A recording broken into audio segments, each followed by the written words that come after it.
दिल्ली में कौन वित्त का सेक्रेटरी बनेगा, कौन पीडब्ल्यूडी का सेक्रेटरी बनेगा, उनका ट्रांसफर कब और कैसे होगा, जैसे कई अहम फैसले अब एलजी करेंगे, ना कि जनता की चुनी हुई सरकार।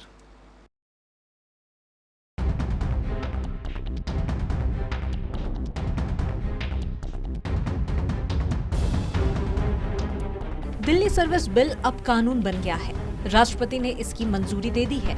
भारत सरकार ने इसकी अधिसूचना भी जारी कर दी है। केंद्रीय गृह मंत्री अमित शाह ने बीते 1 अगस्त को संसद में राष्ट्रीय राजधानी क्षेत्र दिल्ली सरकार विधेयक 2023 पेश किया था। दिल्ली सेवा विधेयक पर चर्चा के बाद राज्यसभा में वोटिंग हुई थी, जिसमें 131 वोट के साथ दिल्ली सेवा बिल राज्यसभा में पास हो गया था। बिल के विरोध में 102 वोट ही पड़े थे।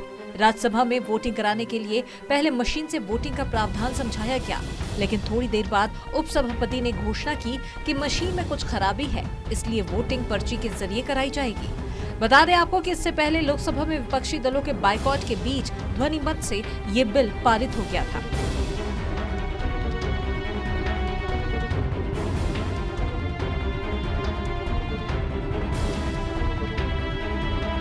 लोकसभा और राज्यसभा से पास हो चुका दिल्ली सेवा बिल अब कानून बन चुका है।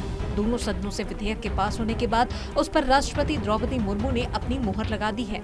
आपको बता दें कि दिल्ली में सबसे बड़ा विवाद ये था कि अधिकारियों की ट्रांसफर पोस्टिंग का अधिकार मुख्यमंत्री के पास हो या फिर एलजी के पास। इसी को लेकर केंद्र सरकार दिल्ली सेवा विधेयक लाई थी, जिसे दोनों सदनों ने बहुमत के साथ पास कर दिया।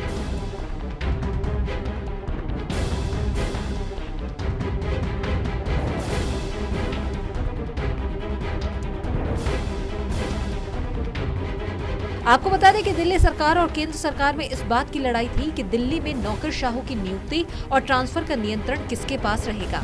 मुख्यमंत्री अरविंद केजरीवाल ये अधिकार अपने पास रखना चाहते थे, जबकि केंद्र सरकार चाहती थी कि ये अधिकार एलजी के पास रहे।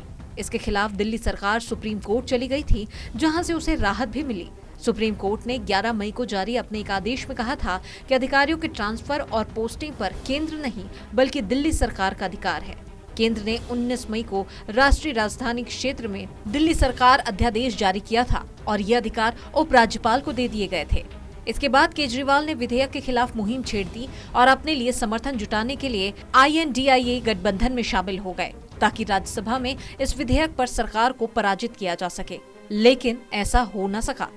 बीजेडी और YSR कांग्रेस पार्टियों का समर्थन मिल जाने के बाद 237 राज्यसभा सांसदों वाले सदन में 102 के मुकाबले 131 मतों के विधेयक सरकार अपने पक्ष में करने में कामयाब रही और अब इस पर राष्ट्रपति की मुहर लग जाने के बाद विधेयक कानून बन गया। Bureau report, KBC news.